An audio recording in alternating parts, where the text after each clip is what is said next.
All right, I think I'll invite Kurt and Allison Hanusa to come on up. Going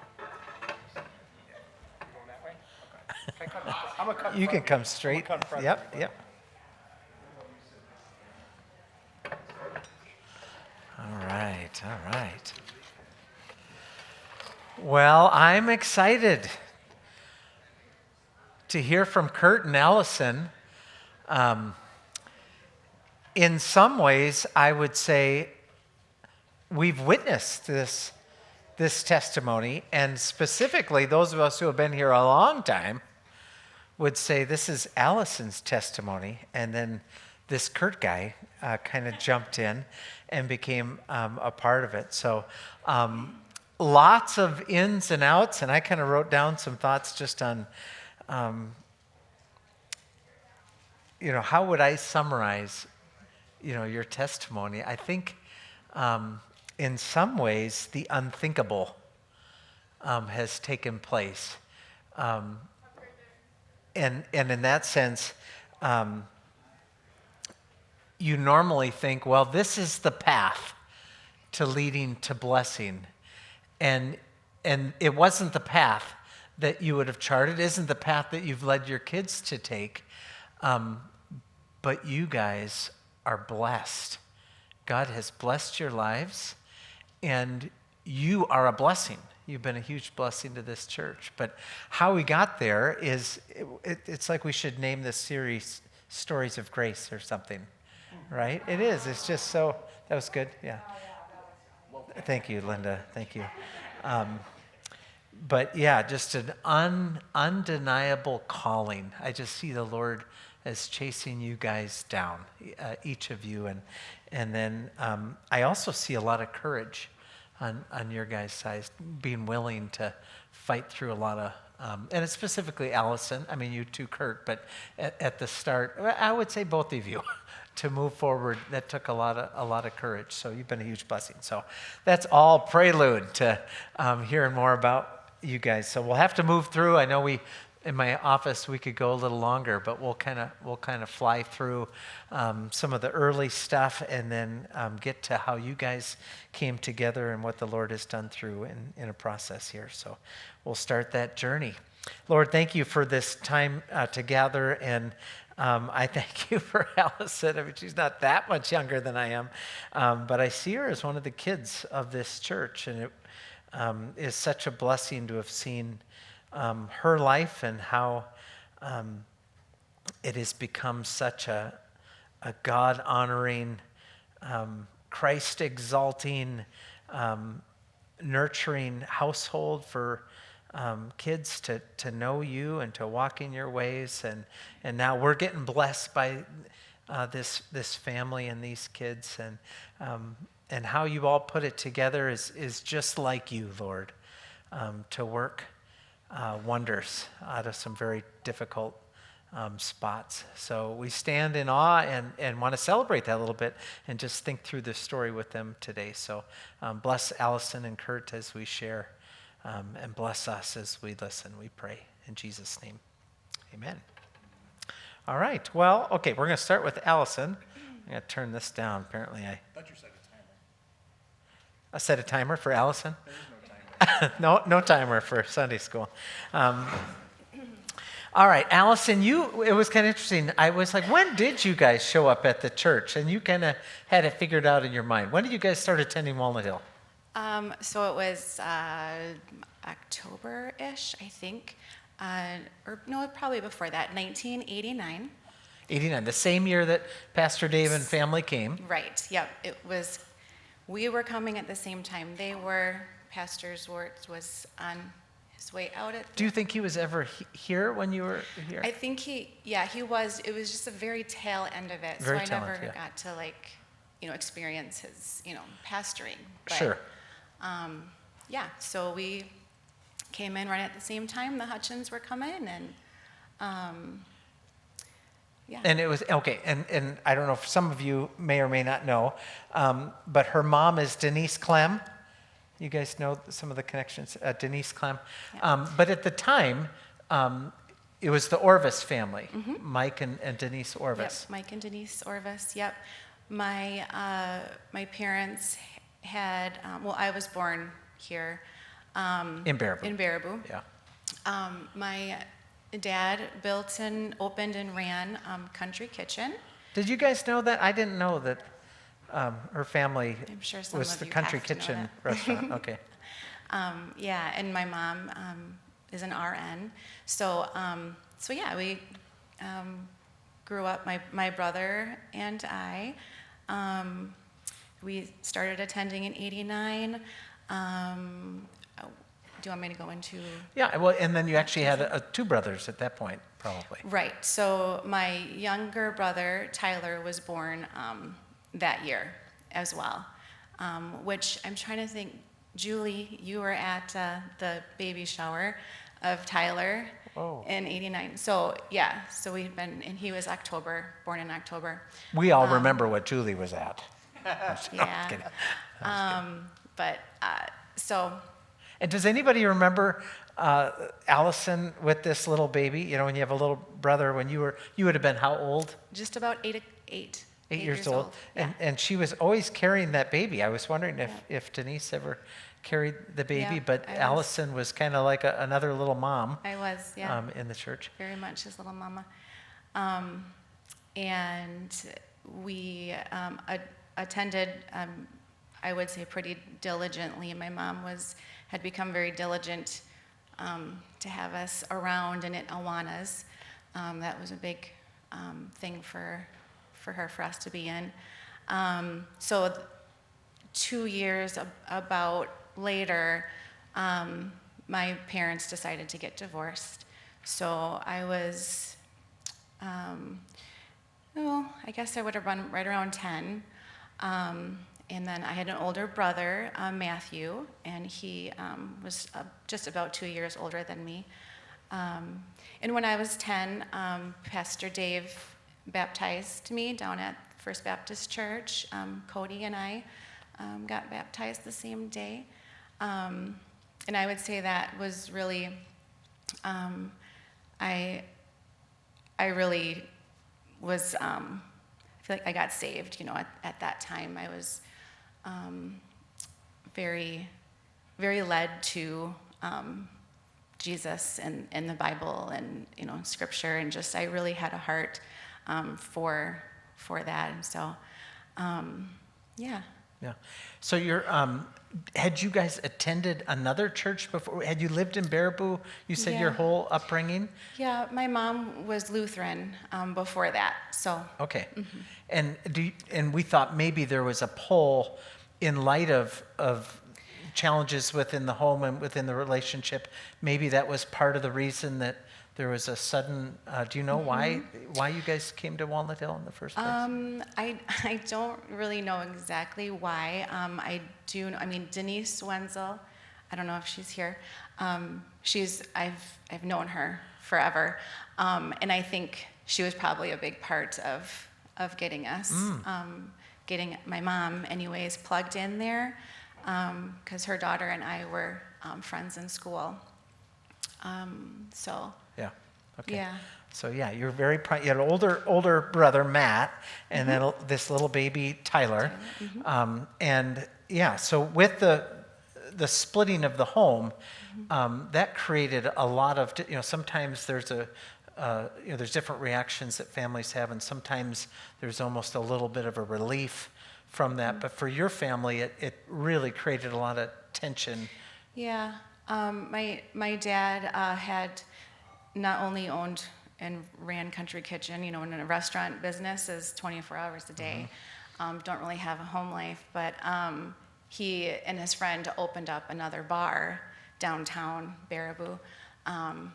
It was called Memories Town Lounge, and so my mom was not super excited about that. I remember those conversations happening, and yeah, there was he wasn't a believer. He attended once in a while with us, attended church, but there was just a lot of tension with my mom, coming, being a newly saved Christian, and she didn't like his lifestyle. He was, he was probably borderline alcoholic also, but he really did, was gone all the time. Yeah. So yeah, it created a lot of tension and just a heartbreak. My brother especially, because he was just a young, just barely even a teenager, and he was really angry. And so I was more to myself. I really didn't show a lot of my emotions. I really held a lot of it in, but it was really hard going then to two different households. And Yeah. And then there was an immediate, or not an immediate, but a quick remarriage, which was a very different feel for your family. Yeah. Yep. You want to share a little So, bit about I was just maybe 13 when my mom and David Clem started dating, and yes, quickly got engaged and married. David had 3 boys, older than my brothers and I, and so it was a challenge combining 2 households with 3 teenage boys and these young kids. It was not well taken. It was there was a lot of arguing, a lot of tension. It was a challenge for my mom. Yeah, and I just remember, and maybe some of you remember Matt. I just loved that kid. I don't know why, I've always liked the little tough kids. And he was tough, and he kind of wanted to wrestle around. Even before I was involved with wrestling, we were wrestling at church, Yeah, more of a basketball guy, but no, he was just really physical and tough, and in karate, I remember, he just was rough. But yeah, some of that, it's interesting, the pain of divorce is one thing, and then sometimes the remarriage just exasperates all of those emotions. Brings it all out. Yeah, and it was interesting, you said, your response was more to internalize. Yeah. And Matt, especially with Brian, Daniel, and Michael, there were, the Lots tension of manifest. Yeah, I mean, they were moving into our home that we were, we were just feeling taken over by. Okay, did they come into your home? Yeah. Yeah. Okay, so that was tough. But you were very involved with youth group. You were still, all through that time. That's one thing I find interesting about your story, because we can all kind of interpret, well, when did I really become a Christian? You've always had a certain soft heart toward the Lord. And you think, do you remember how you came to, you said it was real 8 or 9, somewhere in there? But Yeah, I mean, it was like, my friends and I would, we really thought that you had to ask Jesus into your heart every night before bed, otherwise, you weren't saved. So it was kind of like that, but, so it was a progression of. Okay. Yeah. So I don't remember you think the it one was, time. you don't remember the one time. I don't remember the one time, You remember no. the season Right. of getting that out of you. Yeah. Yeah. No, I remember that too. It was kind of, like in our tradition, we really emphasized that decision, the decision to trust in Christ or to ask him into our heart. Yeah. We have different metaphors we sometimes use. And then the thing was that real? So then it was kind of, were you sincere? And so then even the kid would kind of, well, geesh, I don't know. Well, Was what I does that sincere? mean? So Yeah. hopefully one of these will be sincere. And you kind of Right. keep asking Jesus into your heart. So, we said something about you kind of being in the shadows a little bit. Yeah, my during brother this time. was a challenge for my mom. He really started to get rebellious after my parents' divorce. My dad didn't have a lot of rules, and our new household had a lot of rules. And so there was like these 2, things going on that he was just really struggling with, and he was just angry all the time. And so, he got involved with a group of friends that were not great influences, drugs and everything else. And he was a runaway once, and it was hard. Yeah, so I was just in the shadows of that, just watching all of this go down all the time, in my life. And I'm just like, and I was a rule follower. And so I was just like, it was just sad. It was sad to watch. And I always said, I am never going to do that to my mom. I'm like, yeah. Yeah. And so I don't know how the decision was made that you would go over to probably at the time Pleasant Valley School or Pleasant Valley Praise Center School. Yeah. And that was, you think, an attempt that would be a private Christian school of what is now Living Hope. Do you think that was that kind of pressed upon you, or were you part of that decision? I knew some of the kids from over there from that church, and my cousins were involved there too. And I was just kind of like not satisfied, and I just wanted something new and different. And so I asked my mom if I could go there for my freshman year. Okay, you did, yeah. Yeah, so.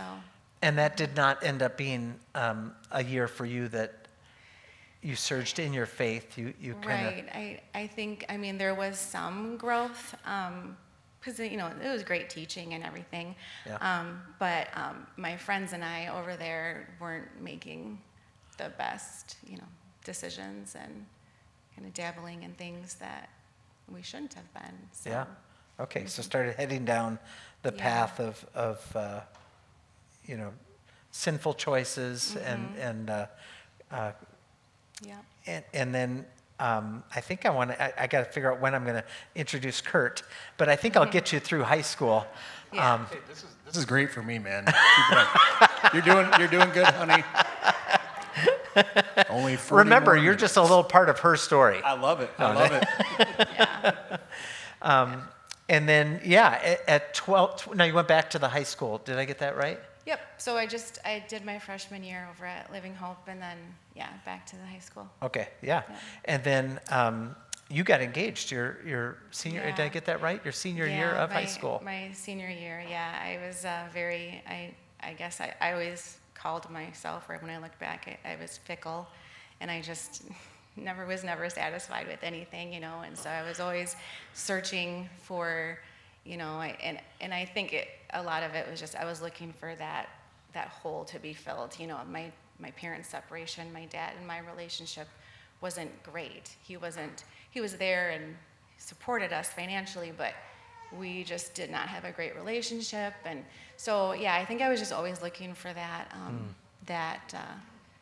comfort of the relationship. And the summer, or right before we had already started, I guess, my senior year, I met somebody up in the Dells on a motorcycle, and That was not not me. him. That was not him. Just in case you're wondering. It was just this kind of silly little thing, and my cousin and I were met these guys, and so we went on a ride with them, and it just turned into a hey, can I get your number type deal, and sure, so from that it progressed into a relationship. And so that was a couple of months into that, he decided it would be a good idea to propose. And one of my best friends at the time also had just gotten engaged. So it was like this, oh, it's the thing to do. Yeah. And I knew I wanted to get married and have a family. And so I thought, well, let's jump in and see how this goes, kind of deal. I knew he had a lot of pressure on him from his family. They really liked me, and they wanted him to kind of, secure this. And then fast forward a year and a half later. So I graduated in 2000. In 2001, we got married. But before that, a few months before that, I had gotten cold feet, and I was really kind of freaking out about getting married, and I didn't want to do it. I talked to my mom, and she was really supportive and said, it's okay, you don't have to, and everything's going to be fine if you don't. And but so then talking to my fiance about it and kind of crushing him. And, I was a people pleaser, and I was hurting a lot of people involved. His family loved me. So I was like, okay, I think I can get past some of these things. So I think I'm just being, selfish, and I should just go on with it. Yeah. So I did. Now, okay, so help us a little bit, like through those years. You're an interesting story, Allison, because you kind of say all along you felt like you knew the Lord, and you did want to. You had kind of, I'm not. Sounds bad to say it, but kind of this double-minded. You both love the Lord, but you weren't walking with Him. Right. You knew what you should do, but you also were kind of going with the flow in other ways. Yeah. How would you describe your, now you're going to youth group, you're part of Lighthouse. How would you describe, thinking back, how would you describe what your walk was like with the Lord? Yes, our youth group was amazing. Just so many awesome people and friends there. And I think it was just all, it was just head knowledge. It wasn't in my heart yet. I really wasn't searching diligently with my heart. I just knew that, I wanted to be a Christian. I thought I was a Christian, and so I had a few expectations from myself, but then I thought, life's,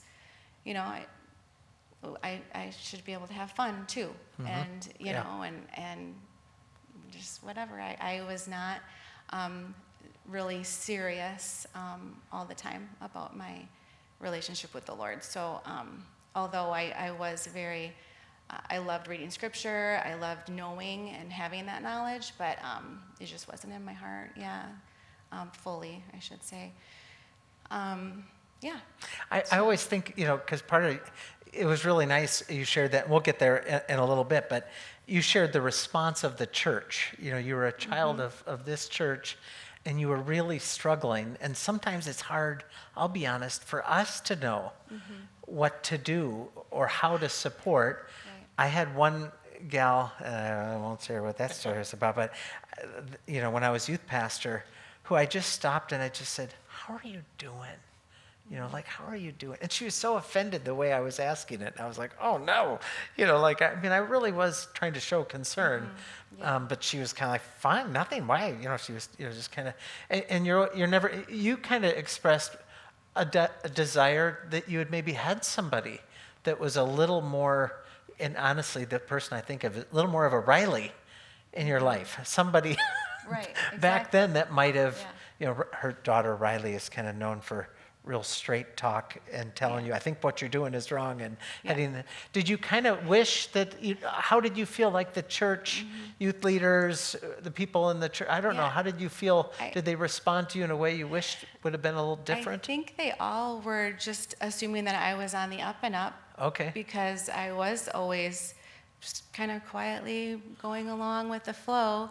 And I had another, my group of friends they were Christians, but the expectations and standards weren't as high, and so I feel like it's to no one's fault of like my youth group leaders and stuff. I just never opened up to them. Okay. Like no one ever did come to me and ask me specifically like, how are you?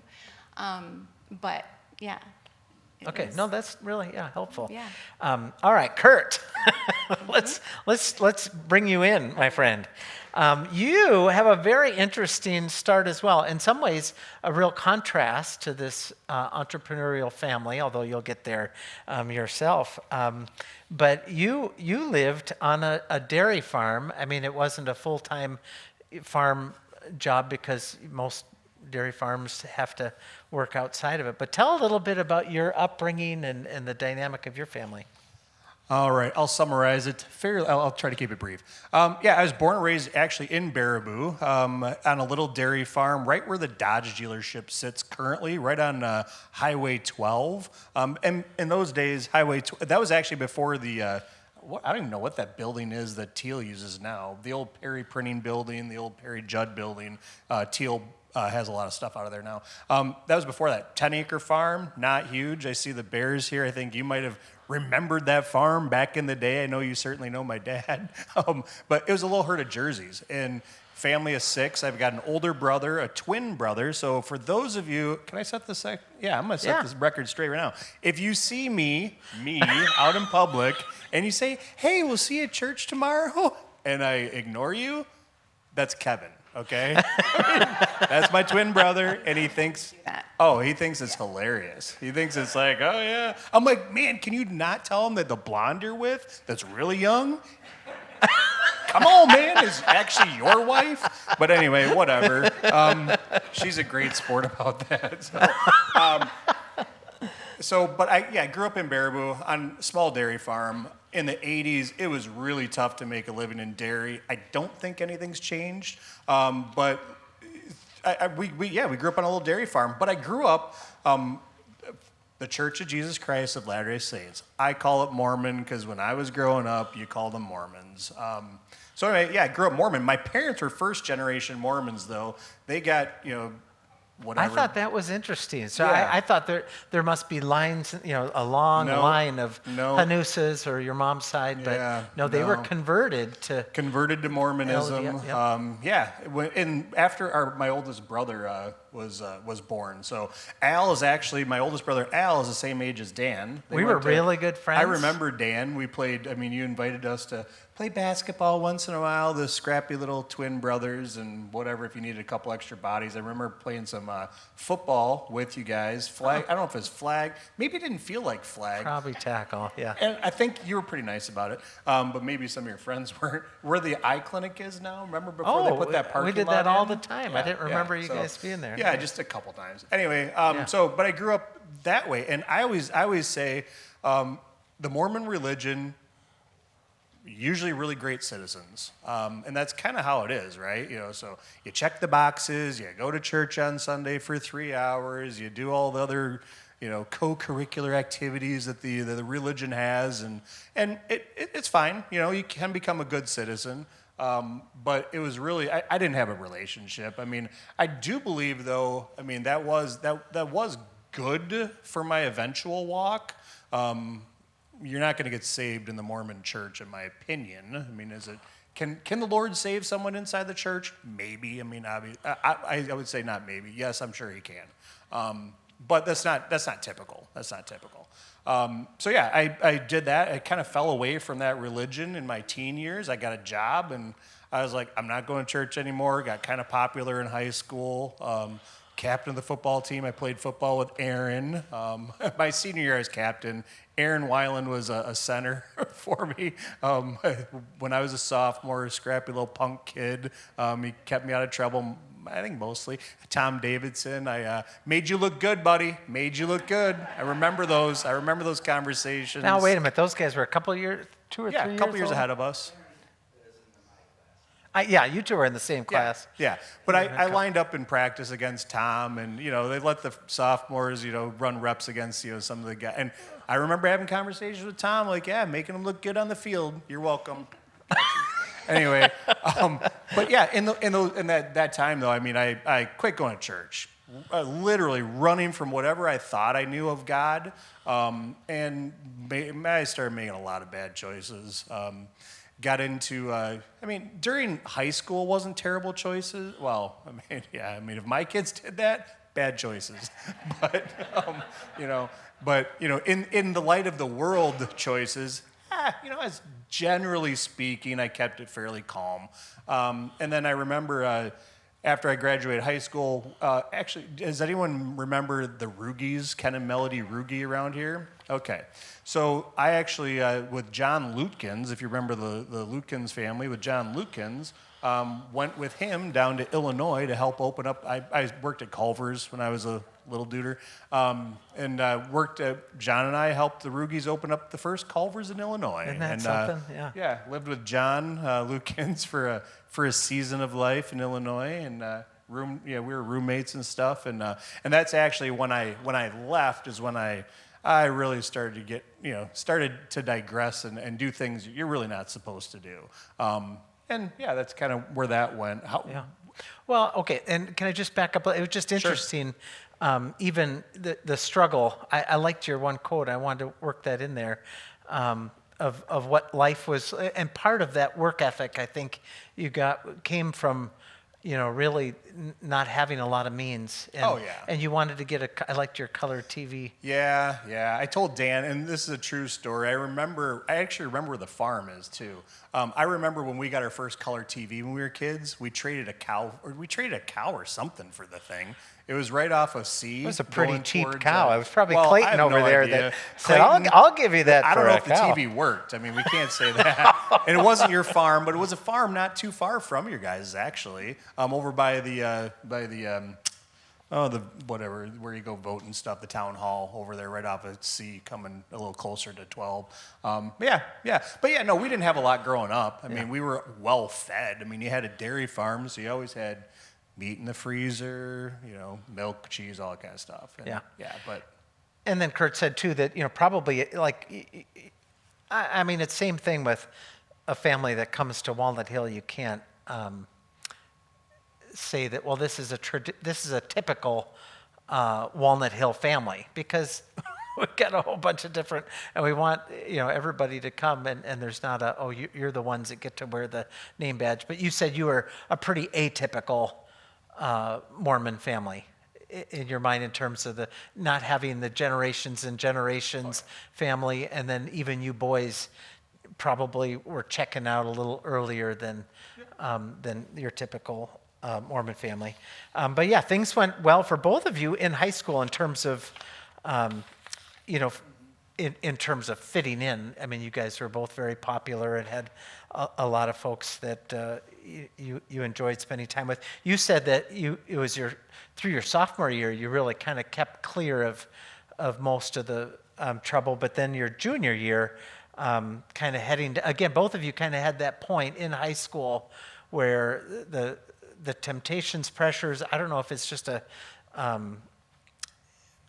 just what is that about those teen years where you kind of get frustrated, and the things that are destructive or not good for you are the very things you're attracted to pursue. And then you worked hard. You really developed a work ethic. We're going at it, right? Yep. I got that too. And then you too were an early to get married. Story. I got married to another local gal, non-church background. Her family totally wasn't churched. She came from a divorced family as well. So her mom and dad weren't together, so they had that dynamic going. But yeah, I got married when I don't even remember. It was 99. 99. I remember that. I don't remember how old she was. But anyway, then I had my first daughter in the year 2000. It was a Serenity. So. So I always say I bring two to the marriage. She brought one to the marriage, and then we had three together. So that's how the math works out. But I had two in that previous relationship. But then my first marriage was very similar to my teen years, right? I mean, super selfish, doing what I want to do. I was making great money, didn't I? Just I could always sell things, I guess, was the thing. So I sold cars for a lot of years, managed a car dealership, all that kind of stuff. But it really wasn't. So it was selfish. I mean, just total selfish desires of just indulging into literally whatever I wanted to do. So so I ruined my first marriage all because of my own selfishness. Zero relationship with the Lord. Didn't go to church. We had zero interest in going to a church. She didn't care. That's really what amounted to that. So, and really, that I think, my kids were really little when I got divorced from my previous wife. And I think that really, I know for sure that affected, obviously, my relationship with them because, my one son specifically, there were times where it's like, hey, man, I am sorry you're going to bed in a house that your parents don't live in together. That's tough, And for me, that was even though I wasn't saved, I remember literally sitting there in one time in the doctor's office bawling because this doctor's asking me questions about this kid that it's like, I don't know all the answers, and it's tough. But that was, it was still, a decision that happened, So yeah, so so I guess, if we're talking about stories of grace, our plan, like our path, like Dan kind of alluded to, was definitely not in the playbook, of like if you're gonna raise kids, let's try not to do this. But even though I did all of those things, I mean, I can see God, saving me for something, right? I mean, there are a lot of times in those years where, well, why didn't I die when I was out drunk driving? Okay, why didn't this happen and get something nasty happening by the other lifestyle I was living? I mean, it's almost like somebody had a plan for me. Yeah. Okay. And it was, so. So, and then that marriage ended, you said, when the kids were little. Yeah. And then, okay, back to Allison. Your marriage, then you kind of, you had another phase of your life where you kind of you were over it, kind of, and you weren't going to be in the shadows and people pleasing. Yeah, give a little bit of what you were feeling. So I did. I kind of hit that point where it was. I was just feeling really hopeless in that marriage. I was not seeing anything. I was not seeing the future looking brighter. I felt like there were things going on in the marriage that were definitely issues for me, and he was just not what I needed or wanted, and so I just became very selfish about my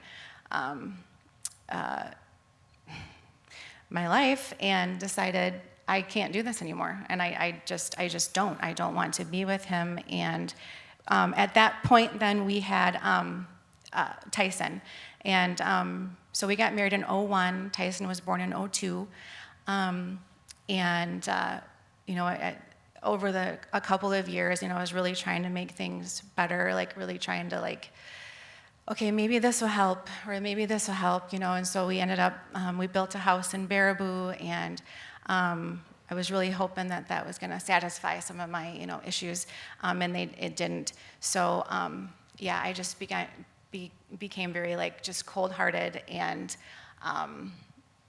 just numb to the fact that I had made this commitment to this guy, and I was just done and over it. And Tyson was 3 at that time. Mm-hmm. So this was in 2005. And I had met, excuse me, Kurt and I had met, I was 19. You were, 21, something?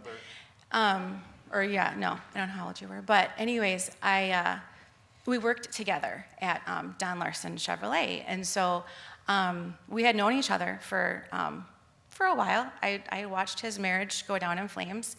And I was just beginning my marriage.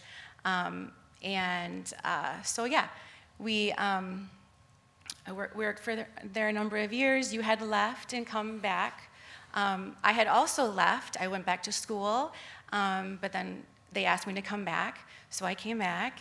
And so that was 2000, I don't know, but 2005, however, is when I was starting to get this itchiness, and I just decided to end the marriage. And his was all happening at the same time, pretty much as well. His had gone on a lot longer. So in that year, both of our divorces were final. And so we had spent a lot of time with each other. I mean, when you work together. If you haven't noticed, she's gorgeous. So for me, that was my obvious choice.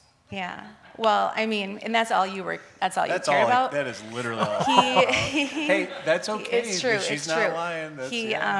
Yep. He was not interested in having a long-term relationship or anything. He was not married, having kids. No, he didn't want to be married. He didn't. No, he had his 2 kids. That was good. And so, however, we start dating, and December of that year, we find out that we're expecting. And that was like a fall flat on your face, like, what is happening? And my sin is about to be exposed, like completely, like what is going on? And he, thankfully, was just like, we're keeping this baby. You know, we're not doing anything about this, you know, except we're going to have a baby. And so it was very, very difficult. And, you know, I had to tell my family, my mom, you know, first, like I told my mom first. And she was so gracious. And yeah. So we have her and not just her, like the entire church was gracious. I had started coming back to church when I found out I was pregnant. You know, it was just like, I can't leave this place. This is where I'm, you know, I feel comfort and where my people are and everything, you know. And so when I had, Riley was born in August then, in 2006. Yeah, I would say, I mean, from your perspective, so I was not coming to church with her. No. I was on a different path. I stayed at home. I mean, in being Mormon, my struggle to salvation was significant, to say the least. I spent a lot of time, so she'd take off to church, even after the, you know, kids got, I mean, I really didn't come until one of them was a little older. Anyway, I was watching guys like D. James Kennedy, Charles Stanley. I did watch a lot of sermons, but That's a good start. But I struggled, man. I mean, it took a significant amount of time. But even though we were living together, not married, kids out of wedlock, the way everyone here in the church family treated her was, something special. You know, I mean, different than what you would expect from a, you know, quote unquote Christian, judgy, whatever type community. So, I mean, that is what probably, thinking back, drew me beyond anything. Because it's like, because in the what would happen if you were Mormon? Buddy, what would happen if you were Mormon? Knock, knock, knock. Here's the bishop. Oh, you guys, you know, and then the excommunication and all this kind of stuff would start happening rapidly, and that is not the feeling that I received from any of you guys, even when I wasn't taking communion and showing up to church. By some, like, you know, maybe, actually most likely, probably hungover most Sundays I came to church. I mean, wow. Yeah, and I want to backtrack a little bit. Our relationship was not, you know, it was pretty tumultuous. Yeah. I mean, he was borderline alcoholic. I was at home then with Riley and Tyson, and it was not fun. We were then at that time obviously living together with Riley and our kids, you know, and Serenity was 5-ish. Or 6 when Riley was born, but we had just a very, very difficult relationship, and so I just always had this pull, this thing in the back of my mind saying, he's you need to stick with this. You need to stick with this. You know, there were so many times I could have walked away. But I didn't. I chose not to. I chose to stick it out, and I knew that what I could see in him was someday. You know, I just kept saying, if he ever gets saved, he's going to be a great leader, and so I didn't want to give up on that. I did a lot of studying Mormon books, Mormon scriptures. I was really folders upon folders upon folders on the computer, and I still have them. Did you see this? But oh my word! I was just like determined. Like, this guy needs to hear the truth. He needs to understand this, you know. And he's really stubborn, of course. And you know, we had so many arguments, so many. So then when Riley was about 7 months old, and I was back working again, trying to, found out we were pregnant again. And, you know, it was another blow, but it was a little easier to take that second time. But I was like, this needs to change, and he was not interested in getting married. Like, he just didn't want to do it. So I tried moving out for a period of time when I was pregnant, and I was like, this is going to have to change him. It's going to have to, like, if I'm gone, maybe he'll miss me enough, and blah, blah, blah. Nope, didn't happen. He, I know, what a catch, huh? So I have Avery then, and, we're back, we've got 5 kids now, at home, living in this house, and so it was, got to a point where I said, okay, it was then in 2008, I'm like, we either need to get married or I am gone. Like, this has to stop now. I'm not gonna live like this. This is just feels hopeless to me.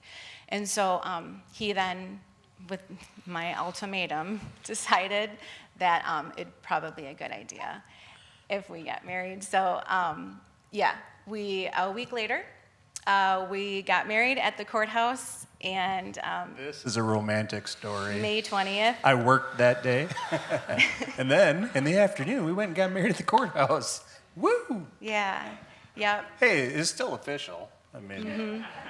Right, but even like going back to having Riley, when I had her, I could have been abandoned by the church completely, but I was not. I mean, Candace Kamala brought me food.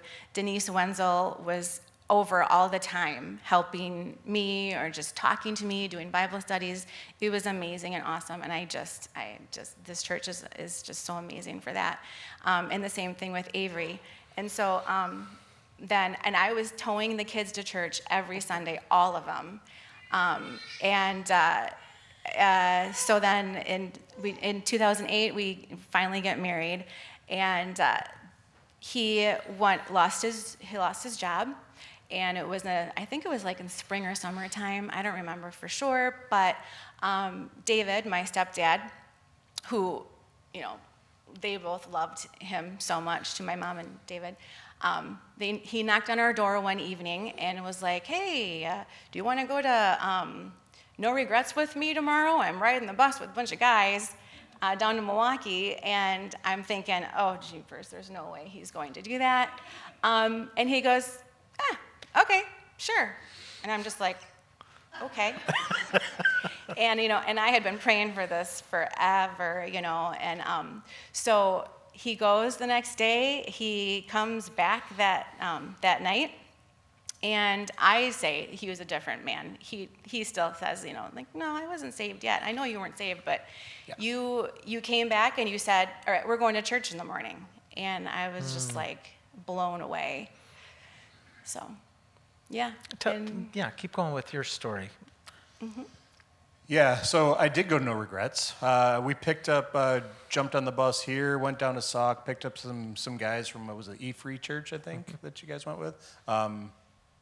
Got some stories about some guys that are still in this church, so I'll refrain. It's not their stories of grace, it's ours. But anyway, I just remember, I mean, if you've never been to No Regrets, Elmbrook, giant, it's I don't know about mega church. It's a very large sanctuary. They can probably house maybe 5,000 guys.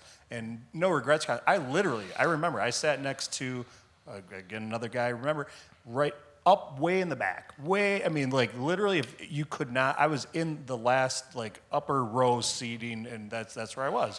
And I just remember growing up Mormon, and it's like, man, you know what? I've never seen people worship like this. Well, first that day I know I didn't call it worship, just a bunch of dudes singing, and whatever. I would never experience it. If you ever go to a Mormon church, it's, I don't know if they're as strict as maybe some Baptists, but they're, piano, maybe an organ, and if you ever watch the Mormon Tabernacle Choir, you kind of get a feel for it. But worship was definitely different. The breakout sessions were different.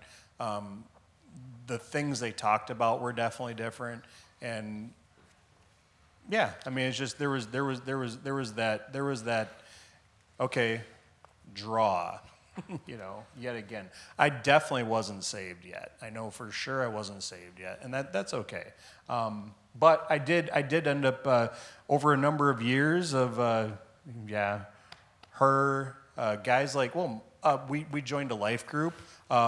Gary and Linda, we were in a life group together with you guys. We have never quit being in a life group, but just doing life with other believers. Not that everything's perfect, because guess what? It never is. But just seeing how you do things and you go through struggles and how you repair relationships. That was 17, That was huge. 17 years ago-ish, and I would drag him every Friday night or every. She'd drag me. Yeah, to the Muscaneros. And Rachel and Jay were in Dellinger. that group. Gary and Linda, Fred and Anita came. Harry Miller was in there. The Muscaneros led it.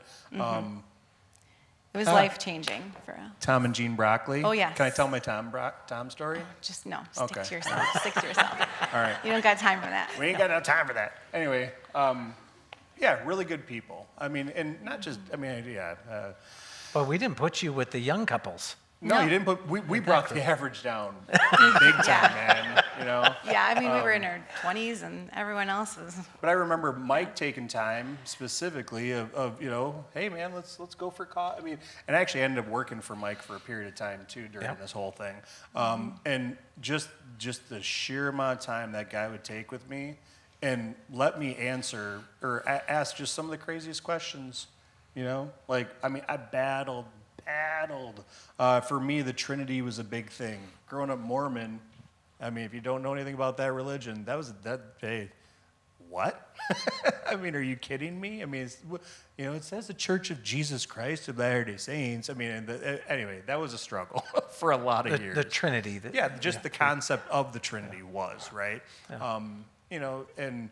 This whole, lordship of Jesus over you and what that life would actually mean and what that life doesn't actually mean, it's not always easy. It's not always perfect. We get that. But, and just the time that guy would take. And, we've been blessed by a ton of people in this church, and a lot of it is through life groups. It really is. And through, different activities our kids have been in and all this other stuff. So it took a while. I remember going to men's campouts and not taking communion. I remember I told Pastor Dan, I remember sitting at the Assembly of God, the church, Monday, Thursday service, and they pass, the plate or and it's like, I wouldn't take communion.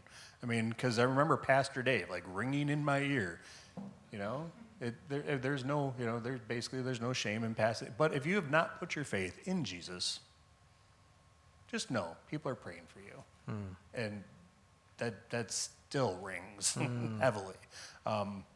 Finally that day came. So thank God for that. I think if we're drawing close to an end here, but I think I want to say just for. Who am I to represent the whole church? But, but you commend the church for its grace to you. But I think I want to throw that back at you guys because I think this could have gone very wrong in terms of a broken relationship if you weren't gracious through it as well. And I would say courageous, Allison.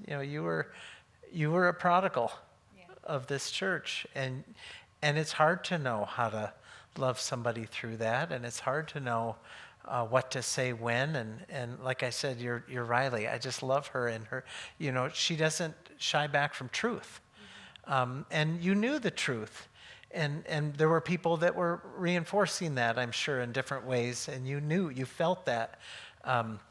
You used the term shame. The shame of not doing things God's way and being pregnant outside of wedlock.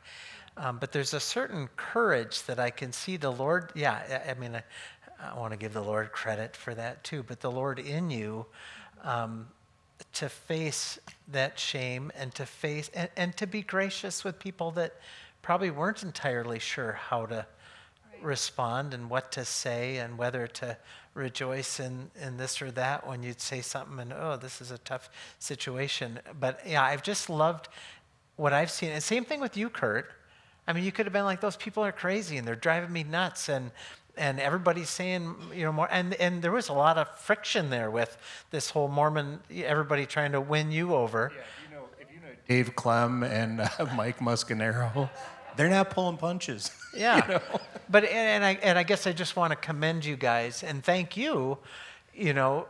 For us, this has been a really neat story, and one we haven't talked about. At least I haven't talked about a lot openly with you guys. And when you pursued membership, we probably talked about it some. But this has been a really neat story in the life of this church, and it wouldn't have had to have been. God was gracious, and the church perhaps responded well, and many clearly did. But you guys really pressed through. And I just love the fact that no matter how ugly things were at times, Allison's getting divorced. She's got a baby with an unbeliever, a Mormon. I don't know what all, was being thought. Yeah, and we didn't even know who Kurt was, even above all that, Right. And then, another one. She's having another baby. I thought she was being discipled, and I thought she was wanting to come, but the whole thing just became this beautiful story of, I just kind of see you in particular walking through flames, to get, to fight through, to get back to that place that the Lord would give you peace and rest. And I just feel like He's blessed you, your family. I love your family. I love all your kids. I don't know Serenity very well, but my family loves Ethan. And Tyson, he wasn't my son, but we raised our boys together, and I love that boy. And then now Riley and Avery and little Lucas, it just keeps getting better and better. Yeah. And I just feel like, I made those terrible, decisions and everything, but it's made me who I am today, and I can't sit and sulk in that misery of, the regrets and the feeling of ashamed, being ashamed for all of that. I have to press on, and Oh, He took that for you. He took it. Yeah, it's gone. It's not yours anymore. Yep. And I Romans 8:28 has always been very strong in my life. And he say it. I'm sorry if you don't mind. He works all things. He works all things for the good of those who love Him, who are called according to His purpose. So, and I'm just like, He's got a purpose for me, and I could go one path, or I could, go another, and I chose to stick it out and stay strong, and even though it was harder probably this way, in some aspects, not all, but yes, and so we are blessed. Our children are just amazing, and they've grown up here, yes, but they've also been very aware, and we've always been open with our struggles and with just life, and they're all growing in their faith and to some degree now, and they even Tyson, he got married last September, and this is going to be a video. Give a quick update on Tyson. Is now 23, married. 23, married, and they have a baby on the way.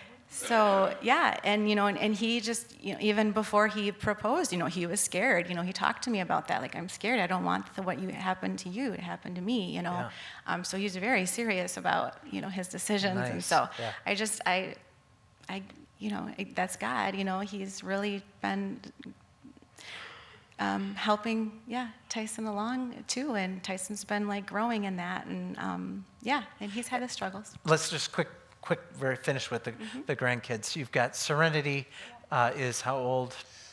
26, 27. No, you said 99. I was going to say, 20, you got to 26. Thank you. Appreciate you doing the math. Because I need the help. Yeah.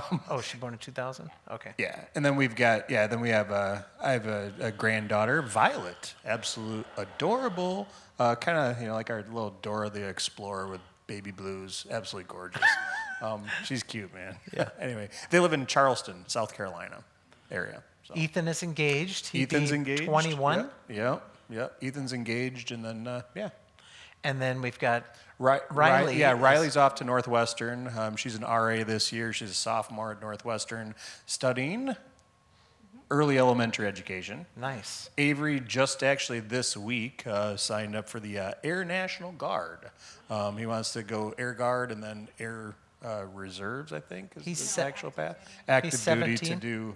He's 17. Yeah, he wants to be a pediatric surgeon, right? Yes, thank you. So pediatric surgeon. Then Lucas.